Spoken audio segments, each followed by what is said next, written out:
bonjour. Je suis vraiment très ravie d'avoir fait votre connaissance lors de ce fabuleux congrès quantique de Hammamet. Et voilà, je viens de juste faire votre connaissance avec la conférence qu'on a eue avec vous aujourd'hui, dont le thème est expérience et voyage de l'âme. Voilà, donc on a été vraiment au cœur de la multidimensionnalité. Je précise que je viens d'organiser sur Djerba le symposium de la science de la conscience, ça fait juste 3 semaines. Et le thème était justement multidimensionnalité de l'univers et de nous-mêmes. Donc on va commencer justement par, donc si vous pouvez nous parler un petit peu de votre propre parcours et de vos débuts, voilà, et qu'est-ce qui vous a amené justement à être enseignant spirituel, médium, chaman, thérapeute.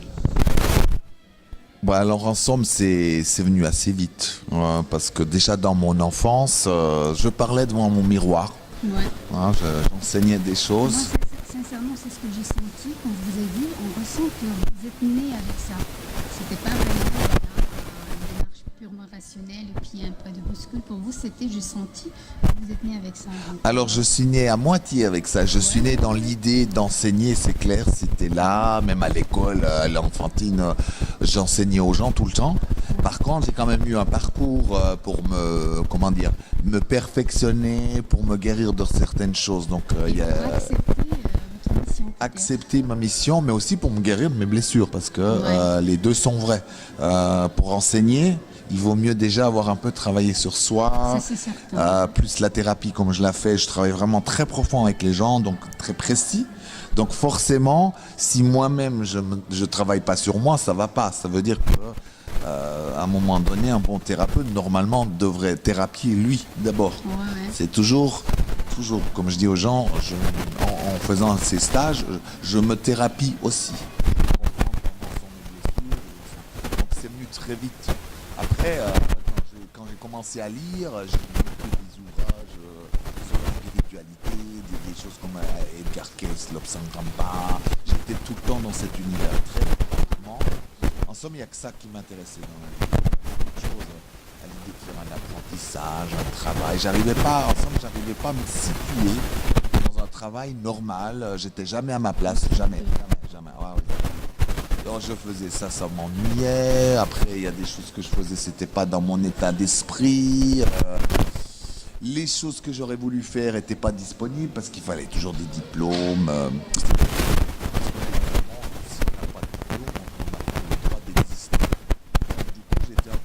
J'étais tout de suite un thérapeute. Très rapidement, je voyais les choses, je voyais les gens.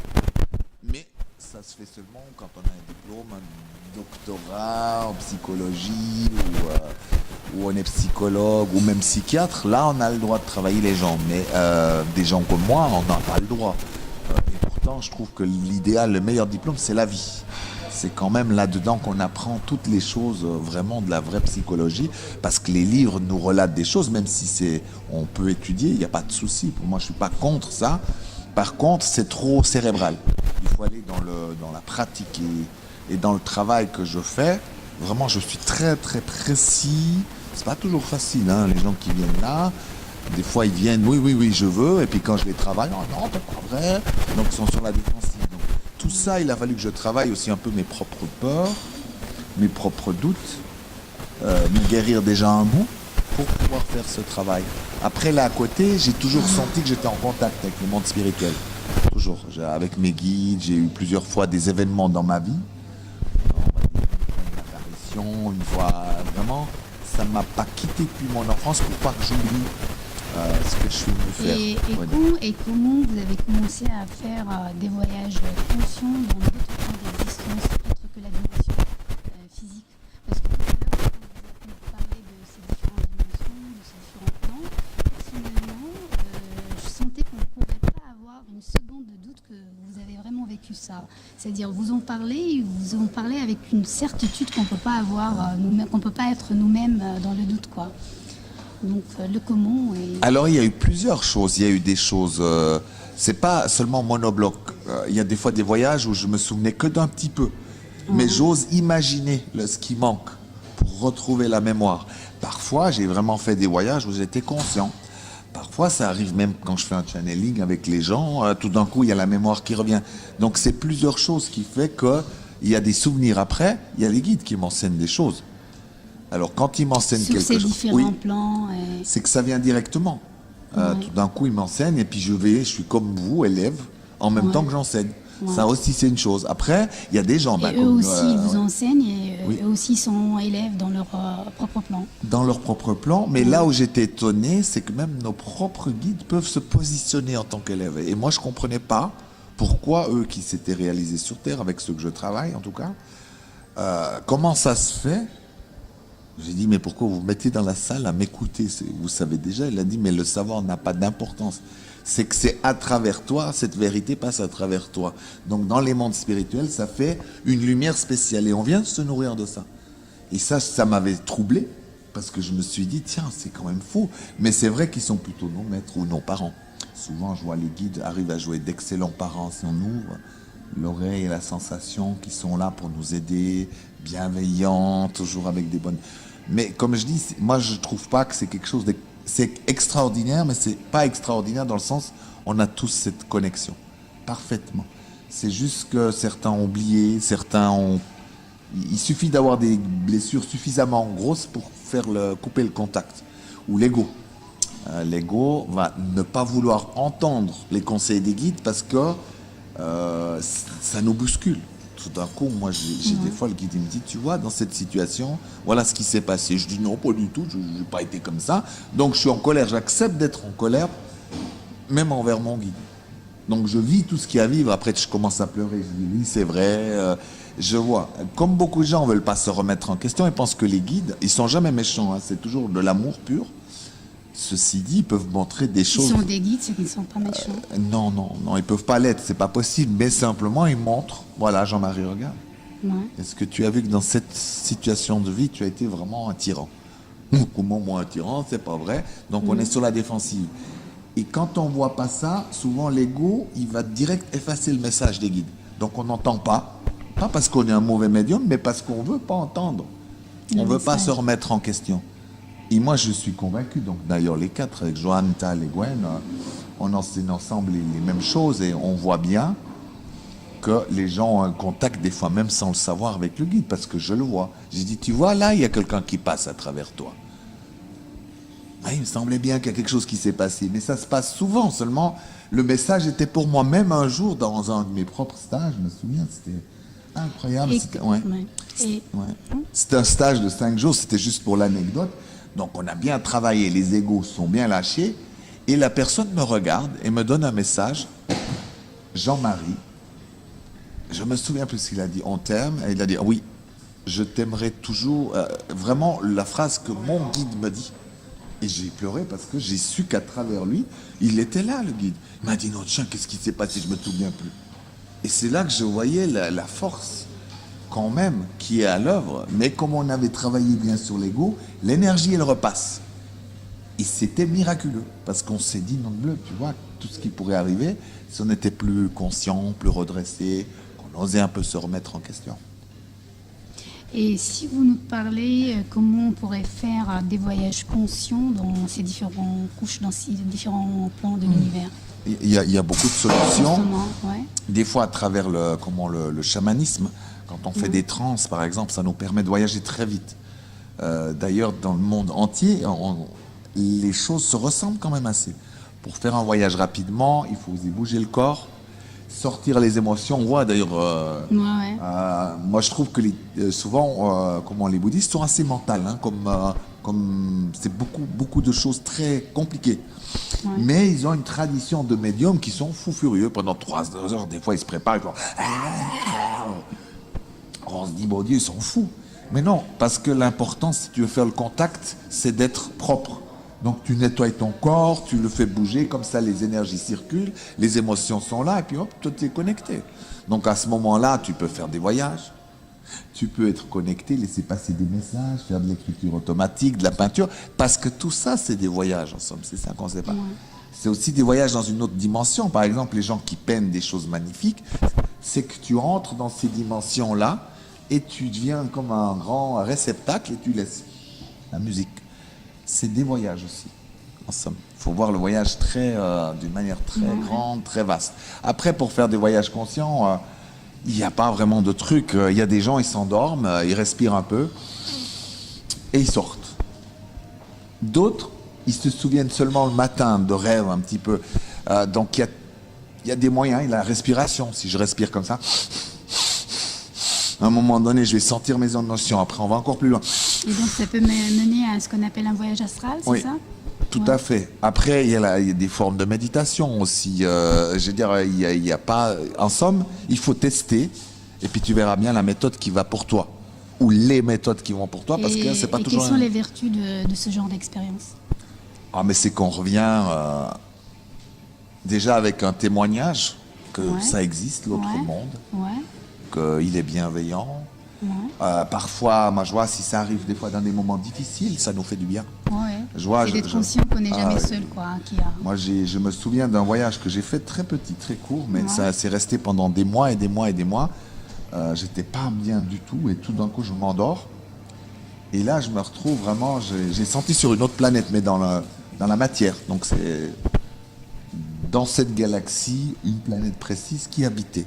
Et je me souviens, je me réveille là, donc déjà un paysage idyllique, pas de bruit de voiture, rien du tout, et un être qui arrive vers moi, bon, qui n'avait pas une tête d'humain, mais je me souviens vraiment ce qui s'est passé. Il me dit, je vais te faire goûter qu'est-ce que c'est l'intelligence pure.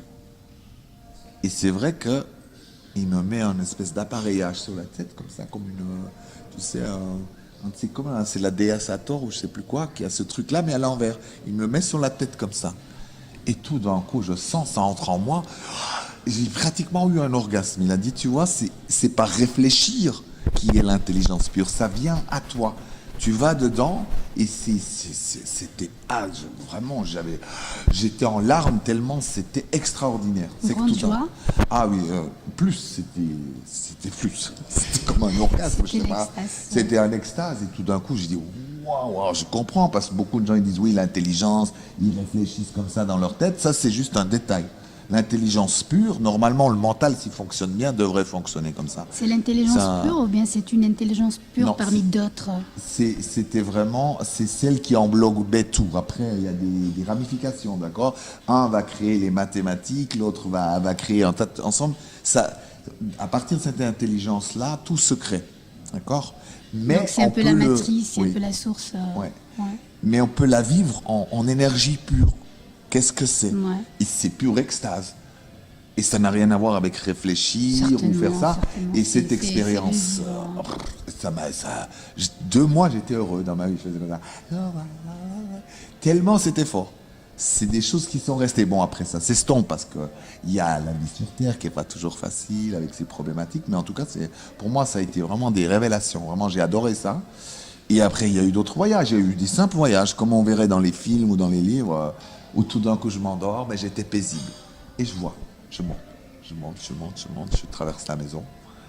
Et je vais... Pourtant, c'est pas du tout un voyage si loin que ça. Juste, je monte. Et je revois le coucher du soleil, que j'ai vu bien des heures à l'avance, parce que j'étais très haut. Mais des couleurs vivantes. J'ai jamais vu des couleurs aussi. Je sentais, quand je suis revenu, que ça m'a fait pleurer, parce que j'ai jamais vu des couleurs aussi belles que ça. Et ben, pourtant, c'est pas grand-chose, mais le fait d'avoir été si conscient et d'avoir fait le voyage comme ça m'a... Et puis, ça restera gravé dans mon cœur. C'est pas évident parfois. Alors voilà, après, il y a des choses beaucoup plus fragmentées. Des petits souvenirs, des endroits où j'ai dit, tiens, ça, j'ai été dans une vie. Je voyais même dans des vies avant la Terre. Donc j'avais cette mémoire-là. Donc quand je voyage dans les... pour moi, c'est aussi un voyage, hein, dans les... Comment ça s'appelle, les mémoires akashiques, ou les annales akashiques. Je voyage là-dedans, donc je me souviens de quelques vies que j'ai eues avant de venir sur Terre. Donc c'est aussi un voyage, mais d'abord, je me souvenais juste d'un laboratoire. Je ne comprenais pas pourquoi j'étais toujours avec 3 personnes dans un laboratoire qui étaient avec des hologrammes, mais très, très, très, très perfectionnés. Et je voyais, en somme, j'ai dit, tiens, on était en train, avec le guide qui était au-dessus de nous, d'insuffler un nouvel ADN pour une nouvelle civilisation qui allait devenir les êtres humains. Donc, je voyais que je dis, putain, mais Jean-Marie, là, tu commences à être vraiment malade. Mais j'étais sûr que c'était vrai. Mais j'avais pas tout. Et au fur et à mesure du temps, il y a même des gens que j'ai rencontrés qui m'ont dit, mais tiens, est-ce que tu te souviens aussi, toi, de cette image, quoi? Comment ça se fait? Mais moi aussi, mais j'ai un peu peur, toi, parce que tu n'oses pas dire ça aux gens. Tu dis, tiens, c'est pas possible, ça doit être que je suis fou, ou bien que je sais pas, je délire, tu vois. Mais non, mais tout d'un coup, tu rencontres les gens qui disent, ok. Donc, en somme, j'ai un souvenir d'une autre vie, il y a des millions d'années, c'était avant la Terre, avant mon incarnation sur Terre, juste avant. Et après, j'ai vu qu'en tant que scientifique, aussi, j'ai décidé à un moment donné d'aller comme beaucoup sur Terre, on a été dans notre propre expérience, en somme, peu à peu. Depuis le monde spirituel, on s'est dit, tiens, j'ai été sur cette planète, c'est là, waouh, la Terre, émotion top, corps très dense, super, oula, travail avec l'ego, tout ça, c'est une école pure. Donc du coup, même il y a des gens qui ont vécu sur des planètes où la paix était depuis longtemps avec une technologie très évoluée, mais qu'on est venu sur Terre, où il y a beaucoup moins de technologie, on a traversé l'histoire, donc il n'y a pas de règle là non plus, Donc, c'est ton âme qui va décider. Quand l'expérience elle est encore plus dure, c'est plus tentant de la vivre. Parce Bah oui, que parce que oui, voilà, parce que en somme au niveau de l'âme, on n'est pas comme sur Terre en disant non, on se dit waouh là. Ouais. Et en plus, comme on a vécu sur des planètes qui ont créé un peu l'être humain, on se dit tiens, c'est intéressant, je vais aller vivre cette expérience parce que quand même, on a créé un corps émotionnel extraordinaire, très fin sur la planète Terre. On a créé un corps physique aussi qui a des particularités étonnantes, très sophistiquées, contrairement à certaines planètes. Donc du coup, à un moment donné, on rentre dans notre expérience. Ceci dit, même quand tu sais tout ça, après tu en reviens à l'essentiel, c'est-à-dire à tes blessures, à travailler sur tes facettes, sur l'ego, parce que c'est ça qui compte maintenant. Mais avec un immense voyage, c'est que je commence à me rappeler de tellement de vies, de choses, et je suis sûr que tout le monde est comme ça aussi. C'est simplement, à un moment donné, les choses s'ouvrent de plus en plus. Quand tu es prêt, ça vient à toi. Et ces vies-là, par rapport à votre expérience, ce sont des vies antérieures ou bien ce sont des vies qui se jouent parallèlement? Non, cela dont je parle, c'est vraiment des vies antérieures. Mais au niveau de l'âme, tout se passe dans l'instant, on est bien d'accord? Ouais. Après, comme je dis, je parlais de... Quand on meurt, notre âme fait encore un voyage pour se réunir à quelque chose de plus vaste. Supra-âme, et moi je l'appelle l'âme plus dans sa totalité.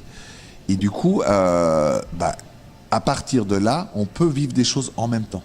D'accord? Sur d'autres planètes et d'autres dimensions. Là, on commence à imaginer qu'effectivement, on a des vies maintenant en parallèle. Mais, comme j'ai fait le voyage ici sur Terre, et puis après, mon âme, donc, par la conscience divine, s'incarne sur Terre, donc ma priorité est là. C'est pour ça aussi, c'est pas seulement parce qu'on est déséquilibré, mais parce que pour vivre notre expérience, il faut quand même qu'on soit présent. Parce que si on était partout ailleurs en même temps, ça joue pas, tu vois. Mais on l'est quand même à un autre... L'essentiel ne serait pas fait. Au niveau de l'âme, on est partout à la fois et on est dans ces expériences. Si je me relie à mon âme, je revais même dans cette grosse âme, je vois tout de suite. Je peux aller, je dis tiens, j'ai une vie encore en même temps là-bas. Je peux le sentir. D'ailleurs, on le voit, il y a des gens qui font des expériences des fois avec l'ayahuasca. Moi, je ne prends pas de substance, mais des chamans qui ont fait ça tout d'un coup. On est dans un endroit, dans une famille, mais qui n'est pas terrestre. Par exemple, on fait des choses, mais les gens ont la sensation d'être quand même chez eux aussi. Et les gens souvent ne comprennent pas pourquoi, mais comment ça se fait? C'est pas ma vie, mais je me sens quand même dans ma vie. C'est qu'on a les mémoires, en somme, de ces choses-là. Donc c'est ça le miracle, c'est que peu à peu ça s'ouvre.